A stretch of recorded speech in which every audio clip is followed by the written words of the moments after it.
Hello दोस्तों, good morning. Welcome to marathon GK. मैं चंदन कुमार आप सबका इस वीडियो में काफ़ी बहुत बहुत स्वागत करता हूं। दोस्तों, ये जो वीडियो लाया गया है ये आपका इम्पोर्टेंट एमसीक्यू की वीडियो है। एक मिनट।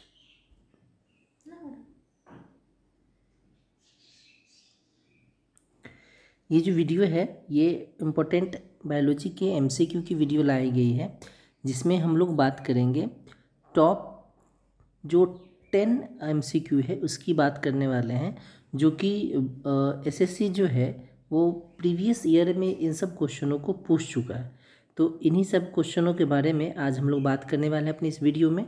तो हमारे साथ इस वीडियो में अंत तक बने रहिएगा ताकि आपके पास एमसीक्यू के बायोलॉजी का बेस्ट कलेक्शन पहुंच पाए। चलिए एक बार फिर से आप सबों का आपके अपने यूट्यूब चैनल मैराथन जीके में बहुत बहुत स्वागत है। चलिए, पहला क्वेश्चन जो है दोस्तों बायोलॉजी का, जो कि पूछा जा चुका है एक बार एग्जामिनेशन में, क्वेश्चन है कि करक्यूमिक किससे पृथक किया जाता है। चलिए, आई होप आप सबको इसका जवाब पता भी होगा। इसका सही आंसर है दोस्तों हल्दी से। करक्यूमिक जो होता है ये हल्दी से प्राप्त किया जाता है, अलग किया जाता है।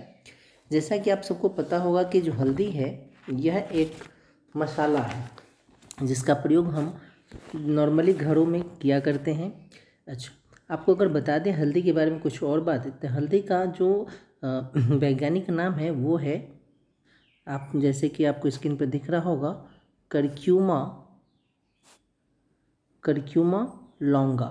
याद रखना है आपको, ये नाम करक्यूमा लॉन्गा नाम है, हल्दी के वैज्ञानिक नाम है ये भी कभी कभी एग्जाम में क्वेश्चन पूछ देता है कि हल्दी का वैज्ञानिक नाम क्या है, तो करक्यूमा लॉन्गा याद रखना। ठीक है, आगे अगर हम देखें तो हल्दी के बारे में कुछ और क्वेश्चन, जैसे करक्यूमिक हल्दी जो है वो पृथक किया जाता है हल्दी से, प्लस हल्दी अदरक परिवार का एक सदस्य होता है, और प्राकृतिक फिनॉल हल्दी के पीले रंग के कारण जिम्मेदार होता है। क्या होता है? प्राकृतिक फिनॉल। याद रखना है, क्वेश्चन एग्जामिनेशन में पूछ देगा कि हल्दी का पीला रंग किस कारण होता है, तो प्राकृतिक फिनॉल के कारण। ठीक है, याद रखना है प्राकृतिक फिनॉल, ये आपको याद हो जाना चाहिए। प्राकृतिक फिनॉल के कारण हल्दी का जो है पीला रंग होता है।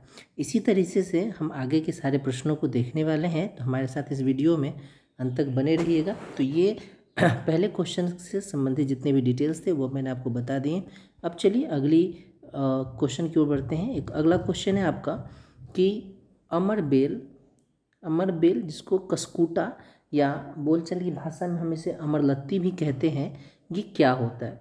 तो आप सबको पता होगा इसका जवाब। ये क्वेश्चन कई बार एसएससी आपके एग्जाम में पूछ लिया गया है।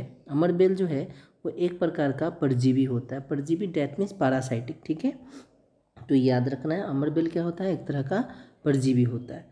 अगर हम इससे संबंधित कुछ फैक्टों की बात करें तो याद रखना है जो कसकूटा होता है, अमरबेल को हम लोग कसकूटा कहते हैं, कसकूटा। ठीक है, जो अमरबेल होता है कसकूटा, ये पीले, लाल या नारंगी कलर के होते हैं। कौन कौन होते हैं?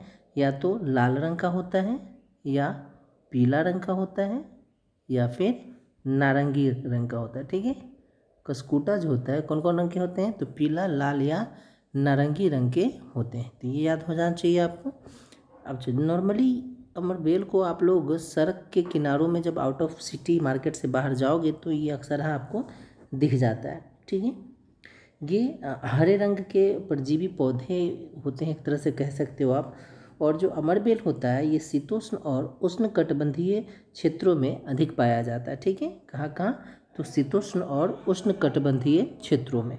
चलिए, इससे रिलेटेड आपको याद हो जाना चाहिए, जो अमरबेल जो है एक परजीवी होता है, पैरासाइटिक होता है, जो दूसरों पर आश्रित होते हैं उसे हम परजीवी कहते हैं। चलिए तीसरी क्वेश्चन की ओर बढ़े तो तीसरा क्वेश्चन है आपका कि वन्य जीव संरक्षण अधिनियम 1972 के अध्ययन किस जीव के लिए किया गया था। ठीक है, यानी समय समय पर सरकार जो है वो वन्य जीव संरक्षण अधिनियम लाया था।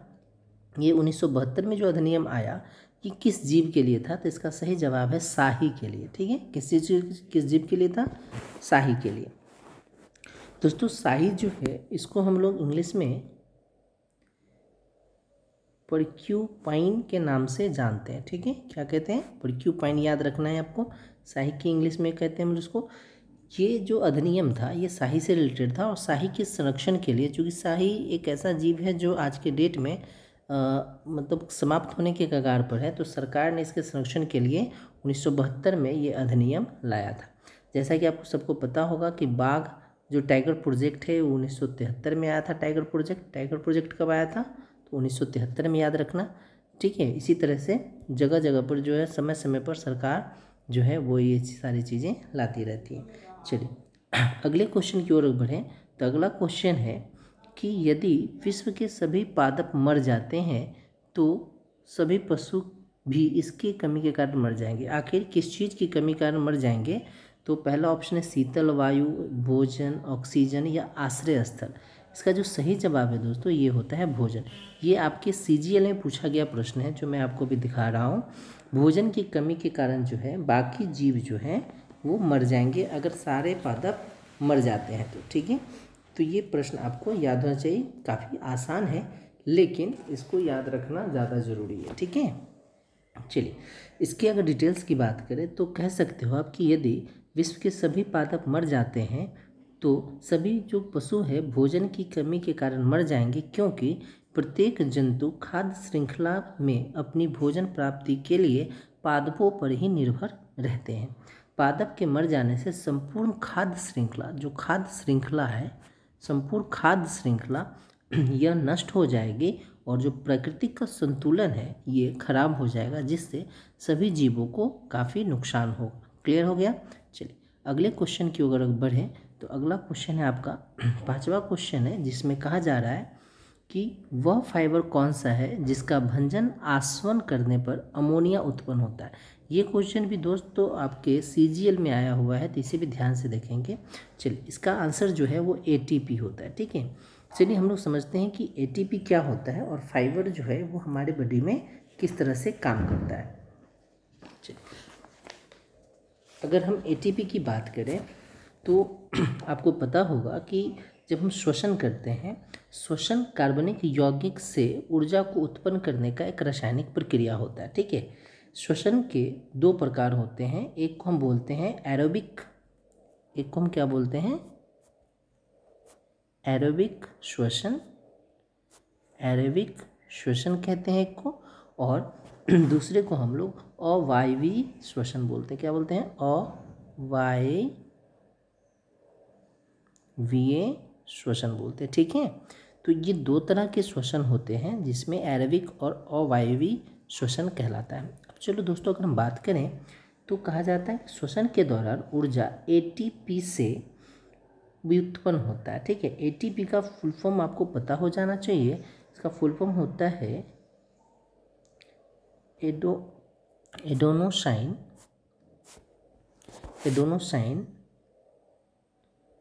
ट्राइफॉस्फेट। एडेनोसाइन ट्राइफॉस्फेट इसका फुल फॉर्म होता है, तो ये आपको याद होना चाहिए। इसी को हम लोग शॉर्ट में क्या बोलते हैं? ATP बोलते हैं। ठीक है, इसका मतलब ये है कि श्वसन के दौरान जो ऊर्जा है वो ATP से व्युत्पन्न होता है और ATP जो होता है ये एडेनोसाइन ट्रिपल पी यानी एक एडेनोसाइन जो होते हैं वो अणु से जुड़े हुए 3 फॉस्फेट समूह के साथ बने होते हैं। ठीक है, यानी ATP में याद रखना है 3 फॉस्फेट समूह होते हैं। ये भी क्वेश्चन आपके एग्जाम में कई बार पूछ लिया गया। ठीक है, कितने समूह होते हैं? 3 फॉस्फेट समूह होते हैं। चलिए, तो ATP आया है आपको समझ में आ गया होगा कि जब हम श्वसन करते हैं जो ऊर्जा उत्पन्न होती है वो ATP से उत्पन्न होती है। चलिए अगले प्रश्न की ओर अगर हम बढ़ें तो अगला प्रश्न है आपका धनिया में जो उपयोगी अंश होता है ये कौन सा होता है? तो इसका आंसर है पत्ते और सूखे फल। नॉर्मली जो हम किचन में धनिया यूज करते हैं दोस्तों, उसमें हम लोग नॉर्मली पत्ते का प्रयोग करते हैं और उसके सूखे हुए फल का प्रयोग करते हैं। ठीक है, तो ये प्रश्न भी आपको याद हो जाना चाहिए, जहाँ से एग्जामिनेशन में आपको बता दूं कि ये क्वेश्चन CGL 2013 में आपका पूछा गया था कि धनिया का जो कौन सा उपयोगी अंश होता है। सो चलिए धनिया के बारे में कुछ बातें देख लें कि धनिया जिसको हम कोरिएंडरम स्टैबम के नाम से जानते हैं, इसका जो साइंटिफिक नेम है वो क्या है? याद रखना है आपको, क्योंकि एग्जामिनेशन में कभी कभी साइंटिफिक नाम पूछ देता है। तो कोडेंड्रम स्टैबम, ठीक है, ये नाम आपको याद रखना, स्टैबम, ठीक। तो ये इस रूप से जाना जाता है। और याद रखना कि जो धनिया होता है ये एक वर्ड है, आपको याद हो जाना चाहिए, एपेसिया, ठीक है। एपेसिया परिवार का एक पौधा होता है, ठीक है। किस परिवार का? एपेसिया परिवार का एक पौधा होता है। धनिया जो है वो दक्षिण यूरोप, उत्तरी अफ्रीका के क्षेत्रों में ज़्यादातर रहते हैं, और यहाँ के फैले निवासियों को भी धनिया नाम से भी जाना जाता है। यानी जो दक्षिणी यूरोप है और उत्तरी अफ्रीका है, इस क्षेत्र में जो मूल निवासी होते हैं उनको भी नॉर्मली लोग जो है वो धनिया नाम से ही जानते हैं। क्लियर हो गया? चलिए अगले क्वेश्चन की ओर बढ़े। तो अगला क्वेश्चन है आपका कि पारिस्थितिकी प्रणाली में प्राथमिक उत्पादक कौन होता है? तो प्राथमिक उत्पादक की अगर बात करें तो वो आंसर होता है आपका पौधा, ठीक। पौधा प्राथमिक उत्पादक इसलिए कहलाता है कि जितने भी जीव हैं पृथ्वी पर वो सब के सब इसी पर डिपेंडेंट रहते हैं, ठीक है। प्राथमिक उत्पादक पे डिपेंड रहता है क्योंकि पौधा ही एक ऐसा जीव है हमारी पृथ्वी पर जो स्वयं अपना भोजन खुद बनाता है, ठीक है। अगर हम पारिस्थितिकी प्रणाली की बात करें तो याद रखना आपको, पारिस्थितिकी प्रणाली में प्राथमिक उत्पादक पादप होते हैं। पारिस्थितिकी प्रणाली एक कार्यशील क्षेत्रीय इकाई होती है जिसमें विशेष जो क्षेत्र होता है वो जीवधारियों, जंतु और पौधों दोनों को मिला करके होता है, तथा उनके जो भौतिक पर्यावरण के सकल योग जो होते हैं वो उनका प्रतिनिधित्व करते हैं, ठीक है। पारिस्थितिकी तंत्र जो होते हैं इसमें जैविक और अजैविक दोनों घटनों का एक तरह से संयोग होता है, ठीक है। पारिस्थितिकी तंत्र में याद रखना है आपको कौन कौन चीज़ें होती हैं, तो जैविक भी होती है प्लस और जैविक भी होती है।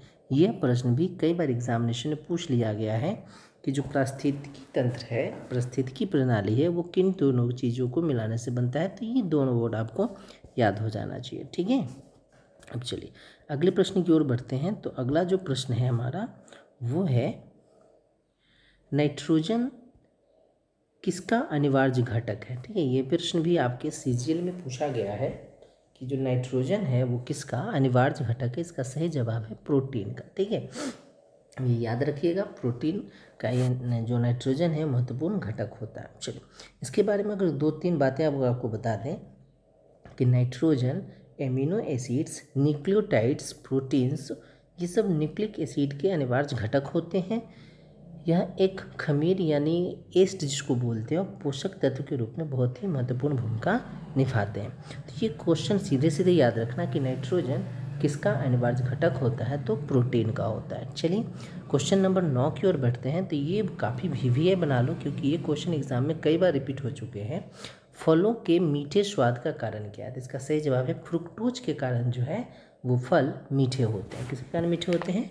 फ्रुक्टोज के कारण फल जो है मीठे होते हैं। ये आपको याद रख लेना, कई बार एग्जाम में ये क्वेश्चन पूछ लिए गए हैं, ठीक है।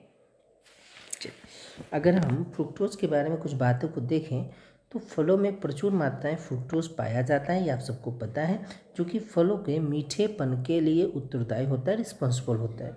फ्रुक्टोज एक मोनोसैकेराइड, याद रखना है, फ्रुक्टोज एक मोनोसैकेराइड शर्करा होता है, ठीक है। शुगर जिसको बोलते हैं मोनोसैकेराइड शर्करा होता है। इस फ्रुक्टोज को दोस्तों याद रखना, इसको हम लोग फल शर्करा के नाम से भी जानते हैं।